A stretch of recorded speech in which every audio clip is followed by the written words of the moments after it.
আসসালামু আলাইকুম রহমতুল্লাহ। প্রিয় সুদী, কাছে দূরে দেশে ও প্রবাসে যে যেখান থেকে দেখছেন, আপনাদের সকলকে আজকের আলোচনায় স্বাগতম।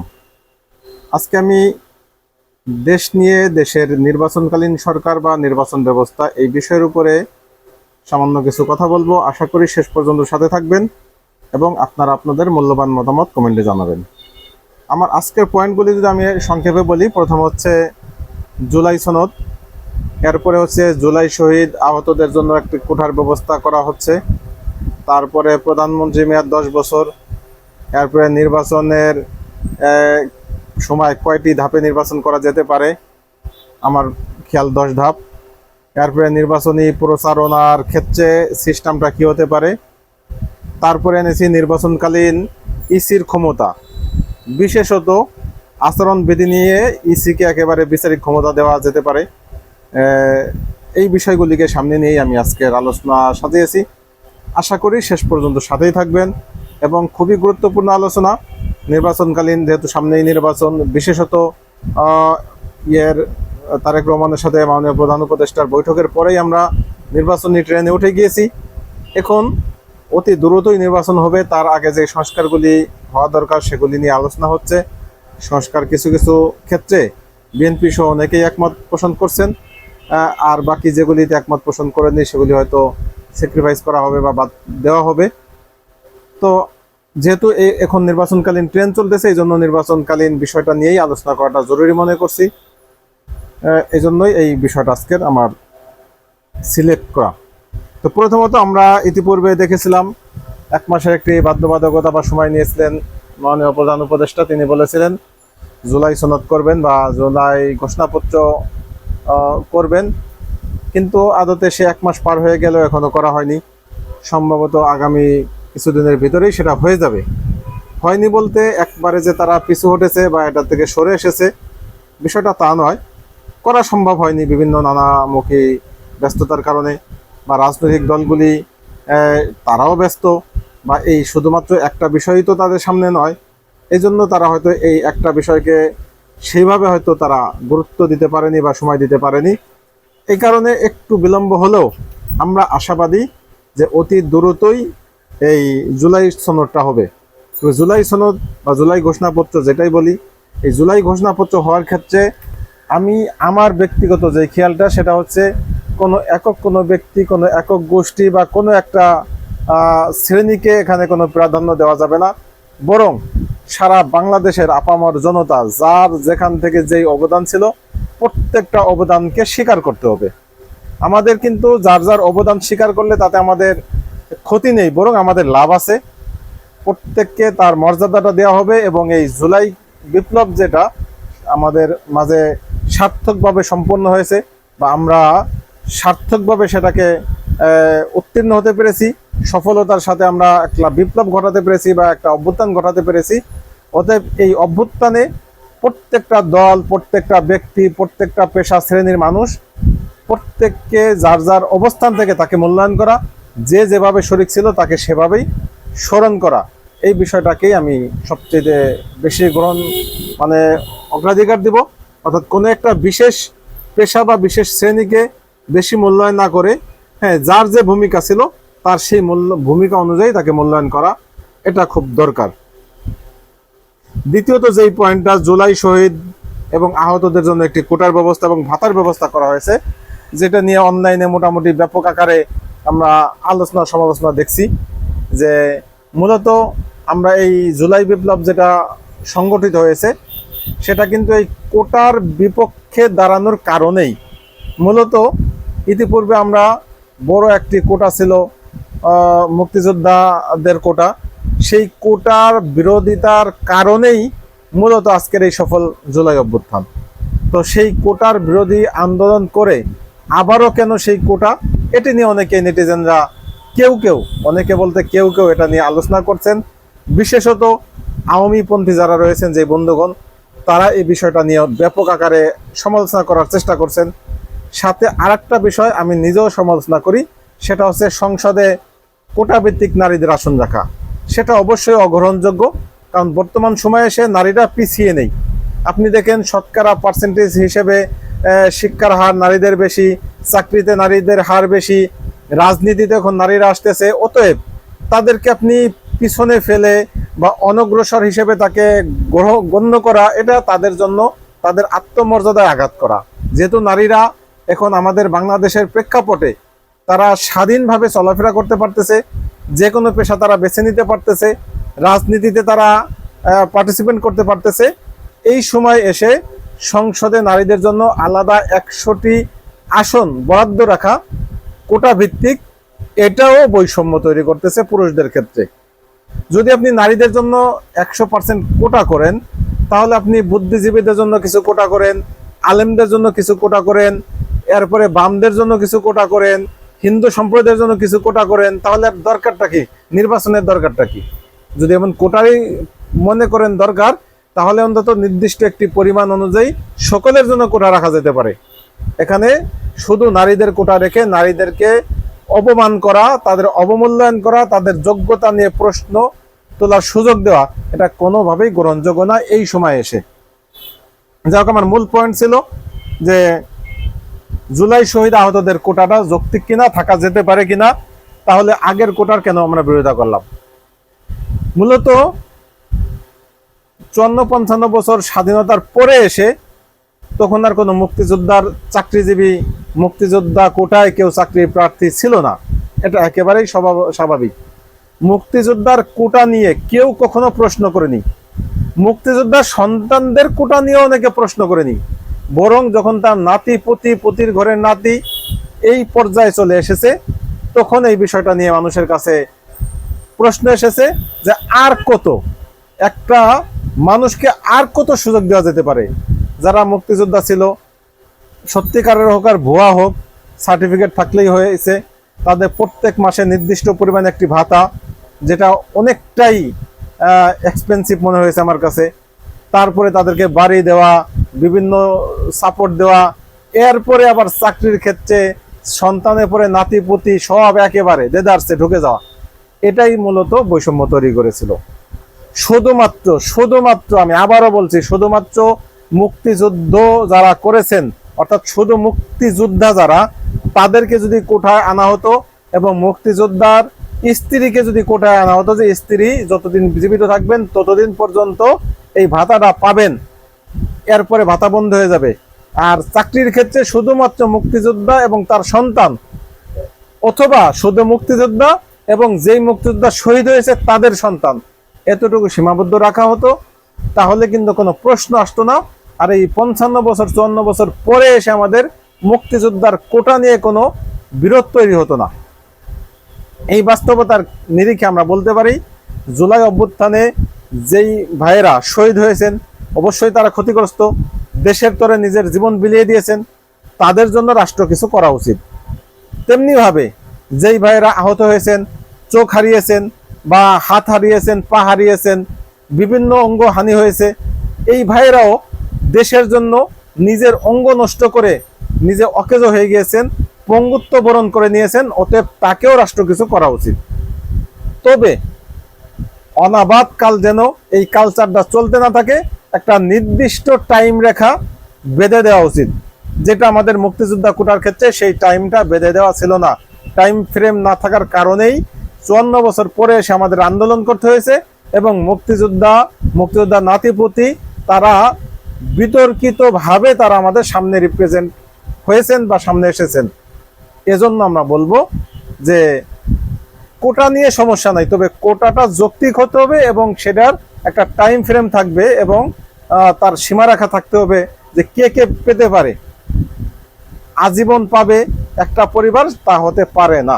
এই জন্য যারা শুধুমাত্র পঙ্গু হয়েছে, সরাসরি তারা বা তাদের সন্তানদেরকে দেওয়া যেতে পারে, যেহেতু তারা অনগ্রসর হয়ে যাচ্ছে, অটোমেটিকলি তারা স্বাভাবিক জীবনযাপন করতে পারতেছে না।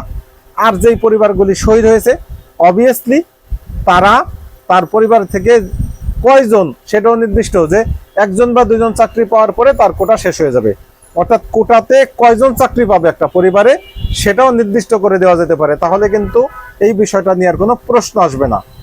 আমার মনে হয় আমি বিষয়টা ক্লিয়ার করতে পেরেছি যে আসলে কোটাটা অযৌক্তিক না, কিন্তু কোটার একেবারে রাখা, টাইম ফ্রেম না রাখা এবং কতজন মানুষ এই কোটা দিয়ে ব্যবহার করে চাকরি নিতে পারবে সেই বিষয়টাও নির্দিষ্ট না করা, সীমারেখা না টানা, এটাই হচ্ছে মূলত আমাদের বৈষম্যের জায়গাটা বা আমাদের ভিতরে যে ক্ষোভ তৈরি হয়েছিল সেই ক্ষোভের জায়গাটা। আশা করি এই সরকার এই বিষয়টা আমলে নেবেন, যেহেতু জুলাই বিপ্লবের যেই প্রক্লেমেশন বা জুলাই সনদ যেটাই যে নামেই করা হয়, এটা যেহেতু করবেন তার ভিতরে যেন এই বিষয়টা ইনক্লুড থাকে, এজন্যই আমি এই আলোচনাটা আজকে নিয়ে এসেছি। তারপরে আমি নির্বাচনে চলে আসব। নির্বাচন সাধারণত নির্বাচনকালীন যে সমস্যাটা আমরা ইতিপূর্বে দেখেছি, আমরা ঘরপুরা গরু সিঁদুরে মেঘ দেখলে ভয় পায়, এটাই স্বাভাবিক। আমাদের জন্মের পর থেকে এই পর্যন্ত আমি কোনো নির্বাচন সুষ্ঠু হতে দেখিনি শতভাগ। কখনো 10%, কখনো 20%, কখনো 30%, কখনো 50% ঠিক হয়েছে, কখনো 60-70% ঠিক হয়েছে। শতভাগ সুষ্ঠু নির্বাচন বাংলাদেশের প্রেক্ষাপটে সম্ভব নয়, এ কারণেই যে আমাদের ভিতরে নীতি নৈতিকতা সকলের ভিতরে নেই।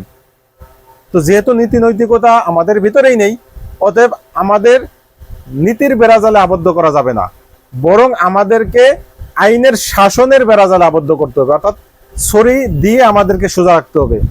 আমাদেরকে যদি উন্মুক্তভাবে স্বাধীনভাবে সুযোগ দেওয়া হয় তাহলে কখনোই আমরা তার সদ্ব্যবহার করব না, অসৎ ব্যবহারটাই আমরা করে আসছি।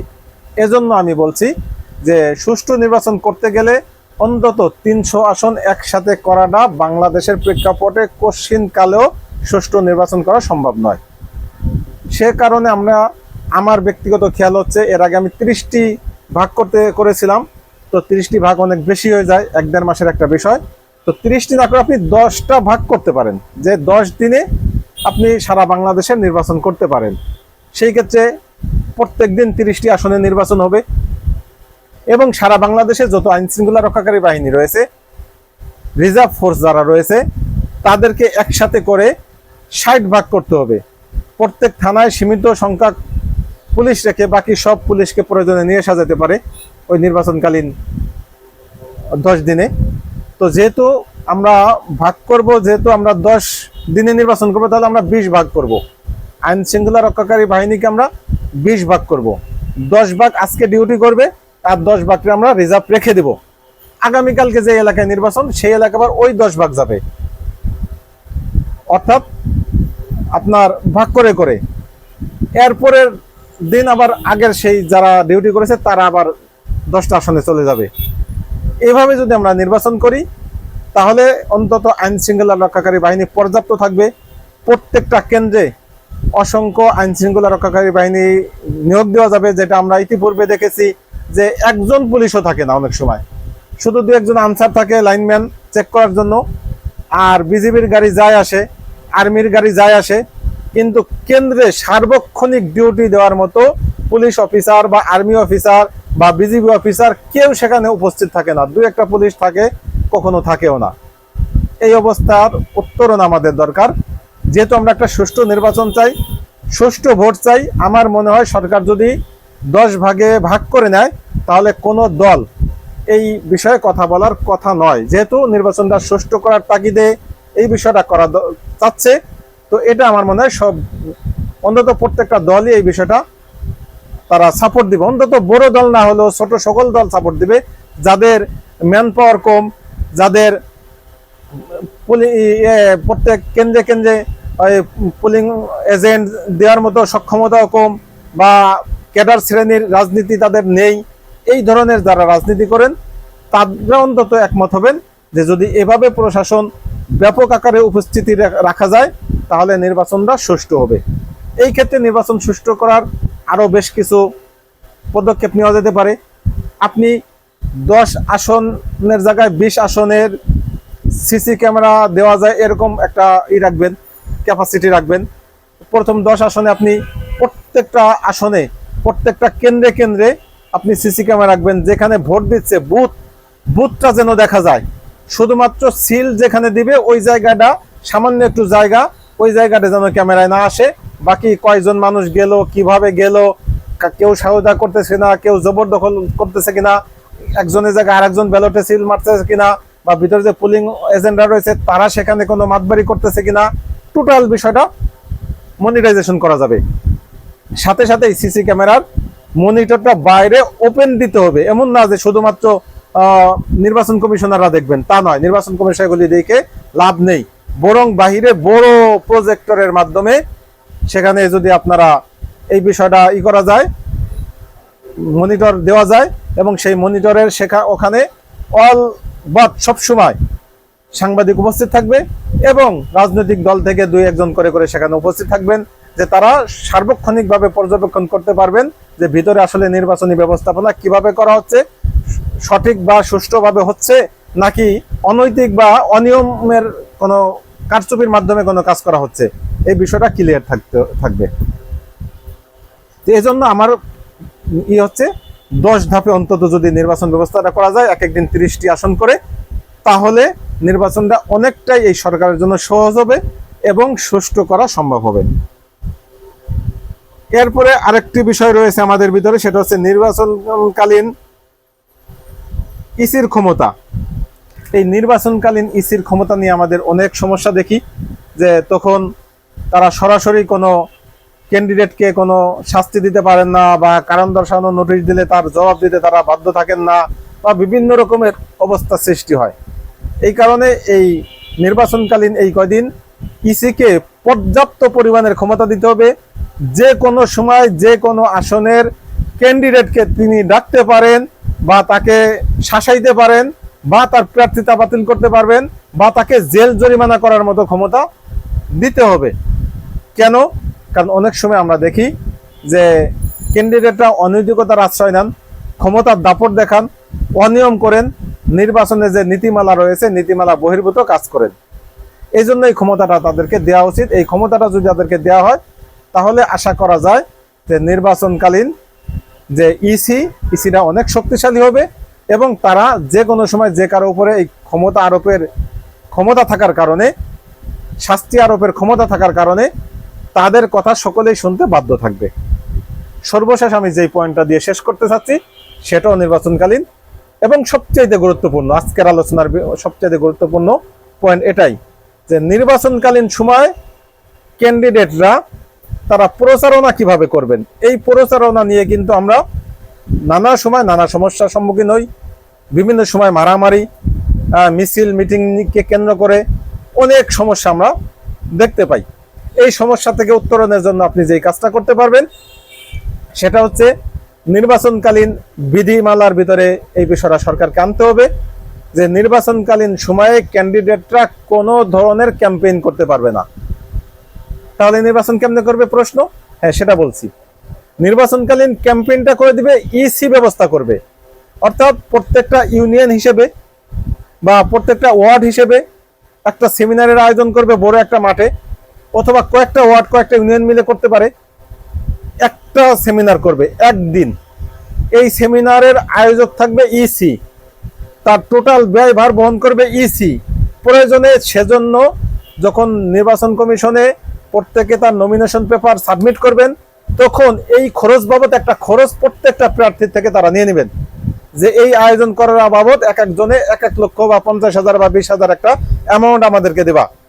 তাদের থেকে খরচ নিয়ে প্রত্যেক ক্যান্ডিডেটের পক্ষে একটাই সেমিনার হবে। সেই সেমিনারে সকল দলের ক্যান্ডিডেট যারা নিবন্ধিত এবং যারা স্বতন্ত্র, প্রত্যেককে সেখানে সুযোগ দেওয়া হবে। একজন একজন করে সেখানে যার যার নির্বাচনকালীন যেই ঘোষণাপত্র বা নির্বাচনকালীন যেই ম্যানিফেস্টো, বা তারা কি করবেন, কি অঙ্গীকার করবেন, কি ওয়াদা করবেন, কি উন্নয়ন করবেন, জনগণকে কি স্বপ্ন দেখাইতে চান, বা কিভাবে তারা দেশের উন্নয়ন ঘটাবেন, এই বিষয়টা নিয়ে তার নির্দিষ্ট একটা টাইম বেঁধে দেওয়া হবে, যে এক একজন 20 মিনিট বা 15 মিনিটের ভিতরে তার বক্তব্য শেষ করবেন। একটা মিটিংয়ে আপনার 10 বা 15টা দলের যে থাকবে, ক্যান্ডিডেট থাকবে, প্রত্যেকে সেখানে আসবেন, এবং সেই আয়োজনে এলাকার সকল লোক স্বতঃস্ফূর্তভাবে আসবে। কোনো দল এককভাবে সেখানে কোনো খরচ করবে না, কেউ টাকা দিয়ে কাউকে আনবে না, স্বেচ্ছায় যার যার ইচ্ছা মতো সেখানে আসবেন, এবং এই খরচটা টোটাল বহন করবেন নির্বাচন কমিশন। এটা যদি করা যায়, তাহলে নির্বাচনকালীন যেই মারামারি গ্যাঞ্জাম অনেকটাই কমে যাবে। আর একটা বিষয় থাকে বাড়ি বাড়ি ভোট চাওয়া। এই বাড়ি বাড়ি ভোট চাওয়ার বিষয়টাও এখন পুনর্মূল্যায়ন করা উচিত, কারণ এখন সময় এসেছে, আমরা সচেতন। এখন প্রত্যেকে জনজনের দ্বারে দ্বারে গিয়ে ভোট চাওয়ার মাধ্যমে অনৈতিকতার অনেক ব্যবহার আমরা দেখি, টাকা দেওয়া, ক্ষমতার দাপট দেখানো বা নানা সুবিধা অসুবিধা লোভ দিয়ে মানুষকে আয়ত্ত করার চেষ্টা বা ভোট কেনার চেষ্টা হয়ে থাকে। এই ব্যবস্থাও যদি বিলুপ্ত করা হয়, বরং ওই একটাই মাধ্যম থাকবে যে কয়েকটা ইউনিয়ন মিলে বা কয়েকটা ওয়ার্ড মিলে একটা নির্বাচনী প্রচারণার ব্যবস্থা করা হবে এবং সেখান থেকে সে তার ঘোষণা দিবে এবং সেই ঘোষণাগুলি প্রচার হবে। প্রয়োজনে ইসি আর একটা কাজ করতে পারে, অনলাইন ভিত্তিক প্রত্যেকটা এলাকাতে বা প্রত্যেকটা থানায় বা এক একটা নির্বাচনী আসনে আলাদা আলাদা কিছু নির্বাচনী অনলাইন ভিত্তিক কিছু বিতর্ক প্রতিযোগিতা করতে পারেন। সেই বিতর্ক অনুষ্ঠানে যার যার বক্তব্য তুলে ধরবেন, সেগুলি অনলাইন ভিত্তিক প্রচার করা হবে। অথবা আরেকটা করা যেতে পারে, বিটিভির মাধ্যমে, বিটিভির একাধিক শাখা খুলবে। প্রত্যেক এলাকায় যেই যেই সংসদীয় আসন, সেই সংসদীয় আসনে সেই আসনের যেই বক্তৃতা হবে বা সেই আসনের যে প্রার্থীরা কথা বলবেন, সেটা ওই এলাকার জন্য প্রচার করা হবে। এভাবেও করা যেতে পারে। বা ডিশের লাইন আছে বর্তমান, বা আরো অনেক বর্তমান অনলাইনে যোগ, ফেসবুক, ইউটিউব, টুইটার সহ অসংখ্য আপনার সামাজিক মাধ্যম আছে। যে কোনো মাধ্যমেই হোক সরকার এই বিষয়টা করতে পারেন। অতএব এটাও যদি করেন তাহলে একটা সুবিধা হবে। তো আমি যেই বিষয়টা সবচেয়ে বেশি গুরুত্ব দিব, যে ব্যক্তি পর্যায়ে ভোট চাওয়াকে কেন্দ্র করে অসততা, অনৈতিক টাকা দেওয়া, টাকা দিয়ে ভোট কেনা, এই বিষয়টা বন্ধ করতে হবে। আর প্রত্যেক প্রার্থী ভিন্ন ভিন্নভাবে নির্বাচনী জনসমাবেশ করে যে অসংখ্য টাকা নষ্ট করা, এটা না করে বরং একটা সমাবেশের মাধ্যমে প্রত্যেক দলকে সেখানে নিয়ে আসা এবং সকলে যার যার ম্যানিফেস্টো, যার যার ইশতেহার সেখানে পাঠ করা এবং তাদের বক্তব্য দিলে আশা করা যায় নির্বাচনকালীন যে সংকট, সেই সংকট থেকে আমরা বেরিয়ে আসতে পারবো। এছাড়াও যদি আপনাদের কাছে আরো কোনো সুন্দর কোনো প্ল্যান থাকে, আশা করি কমেন্টে জানাবেন। আজকের মধ্যে পর্যন্তই। ভালো থাকবেন। আল্লাহ হাফেজ। আসসালামু আলাইকুম রহমতুল্লাহ।